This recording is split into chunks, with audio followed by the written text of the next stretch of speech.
Assalamualaikum warahmatullahi wabarakatuh. Alhamdulillah kita bisa bertemu kembali pemirsa, walaupun lewat konten kandang domba saung tani. Konten kali ini tentang motivasi diri. Judul kontennya adalah beternak domba Garut adalah usaha yang aman dan menguntungkan. Begitu. Walaupun lagi memandikan si Jalu ini, tapi ini hanya pengantar saja, gambar ya. Yang penting isi yang saya sampaikan bisa dipahami oleh para pemula semuanya, para pemula yang mulai ingin merintis usaha beternak domba Garut. Kita kembali ke laptop pemirsa. Yang pertama dari judulnya usaha yang aman dan menguntungkan. Kita bahas amannya. Amannya di mana usaha ternak domba Garut? Pertama, aman dari segi biaya. Ini adalah modal kecil dibandingkan dengan usaha beternak hewan besar seperti sapi, kuda, dan lain sebagainya. Bahkan dibandingkan dengan usaha beternak domba-domba impor, domba Garut, domba lokal kita ini adalah lebih efisien dari segi biaya. Jadi lebih aman, bisa dengan modal kecil, dirintis dari modal yang minim, dan ketika tekun ulet akan menjadi besar. Itu yang pertama, amannya dari sisi biaya. Yang kedua, aman dari segi lingkungan, karena adaptasi domba Garut ini baik di dataran rendah atau dataran tinggi sangat baik terhadap adaptasi cuaca ya, iklim, terhadap perubahan cuaca, terhadap iklim, adaptasinya bagus itu. Kemudian yang ketiga, amannya dari mana? Amannya dari segi pakan. Domba Garut ini adaptasi pakannya sangat bagus, baik kepada hijauan, berbagai jenis hijauan yang tidak membahayakan. Hampir semua disukai, berbeda dengan domba-domba yang lain. Begitu. Kemudian ini yang paling penting, amannya di mana? Ini usaha terakhir ini adalah usaha aman yang paling aman dibandingkan dengan usaha yang lainnya. Beternak domba, khususnya domba Garut. Amannya di mana? Ini yang penting, garis bawahi pemirsa. Yang pertama, kalau kita cermati yang pertama dari tadi, kalau kita cermati bahwa beternak domba Garut itu kenapa paling aman beternak domba dibandingkan usaha lain? Contoh, saya mencontohkan, saya ini petani pemirsa sekaligus peternak. Kalau musim tanam padi atau tanam sayuran, setahun hanya 2 kali kita ya. Satu musim saja bisa gagal sekaligus. Contohnya apa? Tanam padi saya misalkan 5,5 hektar dengan biaya 3 juta, 4 juta lah, 4 juta. Dengan tenaga kerja, biaya pupuk, obat-obatan, pemeliharaan, nah biaya benih. Nah, ketika tani kita terserang hama, kemarin kita terserang hama tikus sama hama wereng, ya otomatis modal yang kita keluarkan habis semua. Modal tenaga kerja, pupuk, obat-obatan, dan lain sebagainya habis semua dalam jangka waktu 3 bulan. Nah, itu contohnya kalau bertani. Begitupun di sayuran begitu. Karena sayuran itu kalau bertani dipengaruhi cuaca, harga, kemudian suplai ikan, kemudian dipengaruhi juga oleh faktor hama penyakit. Modal yang dikeluarkan ketika harga jatuh udah habis semua.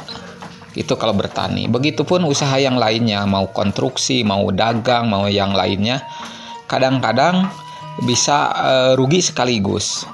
Yang paling aman adalah beternak domba. Karena apa? Karena begini, kita hitung-hitungan.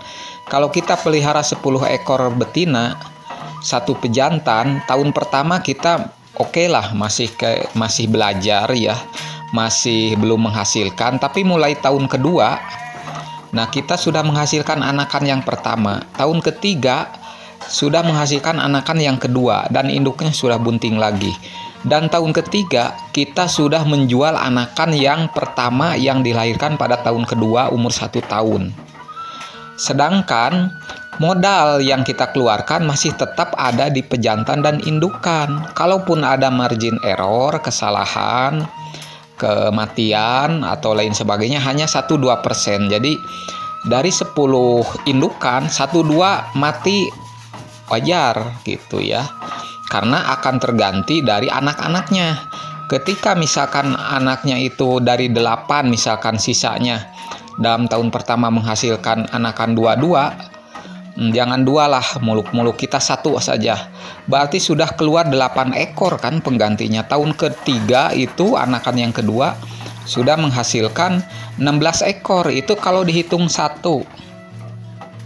Jadi tidak ada rugi, ini aman. Amannya apa? Sisi modal yang dikeluarkan untuk membeli modal awal indukan sama pejantan yang dianggap pemula itu wah mahal domba Garut dan lain sebagainya, susah merawat, ya itu mah belum merasakan, belum apa-apa sudah berpikir gagal.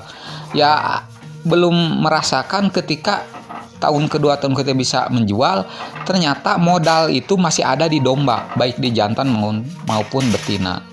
Berarti dibandingkan dengan usaha yang lain beternak domba ini, dibandingkan usaha tadi model saya contohkan di tani, di dagang, di konstruksi, dan lain sebagainya, ini lebih aman karena uang masih ada di modal domba dan berproduksi terus setiap tahun.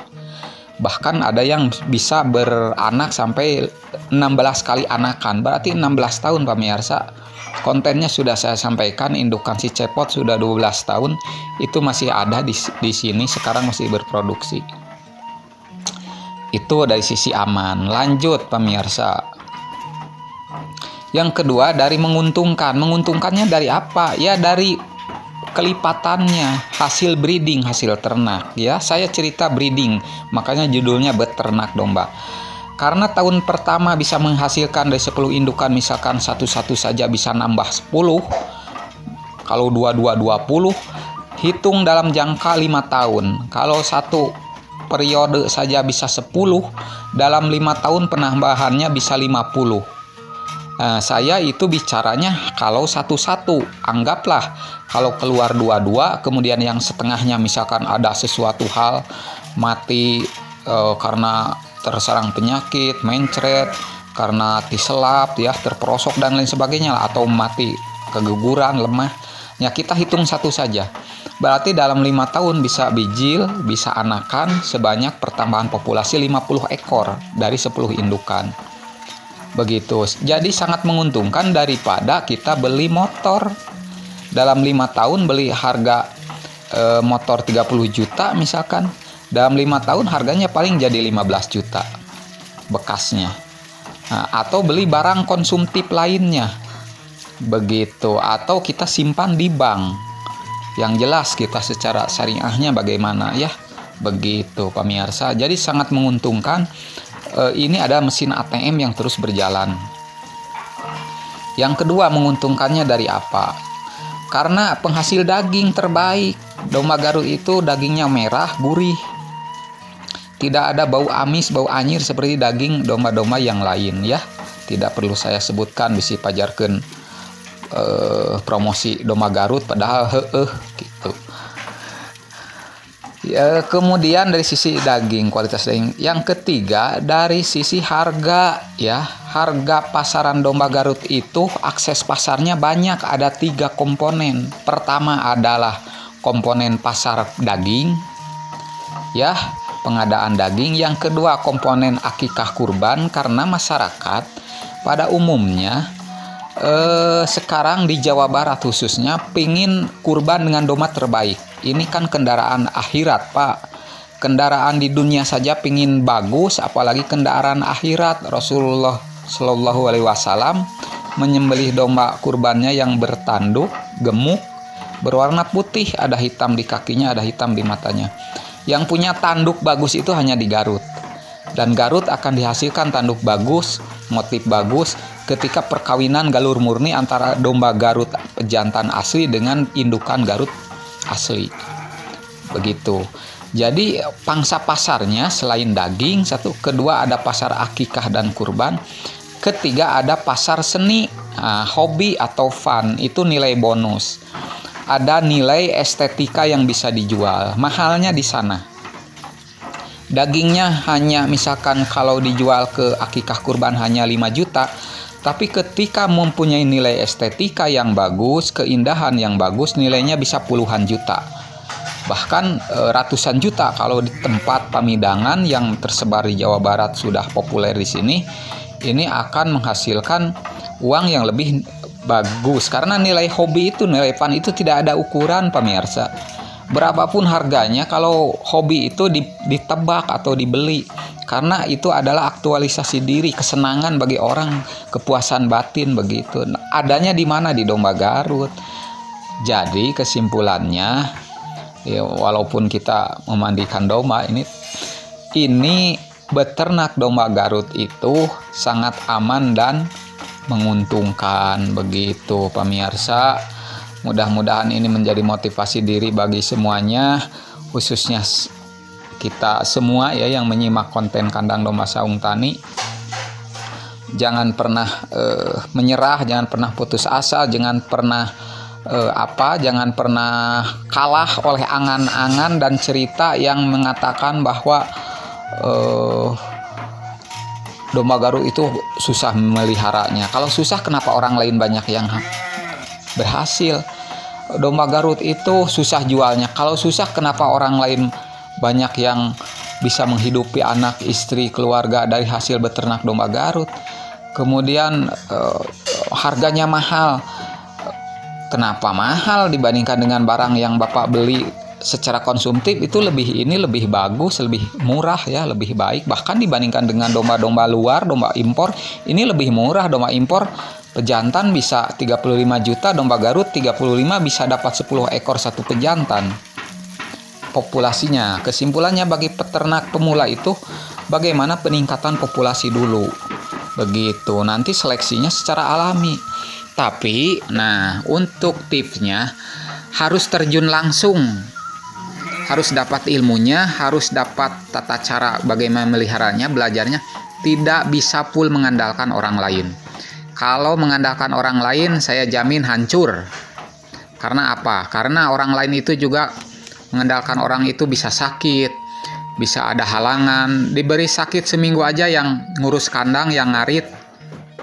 Kita tidak bisa ngarit, tidak bisa ngurus kandang, udah hancur. Domba jangankan seminggu, sebulan, sehari 2 hari pakannya tidak bagus, udahlah repot pertumbuhannya dan lain sebagainya. Makanya kunci dasar seorang peternak pemula itu harus punya ilmu pengetahuan dasarnya dulu. Seperti apa? Seperti bisa ngarit, belajar ngaritnya dulu, belajar memandikan, belajar memelihara, belajar ngasih pakan dan lain sebagainya. Jadi kuncinya harus langsung terjun, langsung memelihara domba. Tidak bisa mengandalkan orang lain. Demikian pemirsa, semoga menjadi motivasi. Salam ngarit bagi semuanya. Salam beternak. Bangga jadi peternak. Semoga bermanfaat. Wassalamualaikum warahmatullahi wabarakatuh.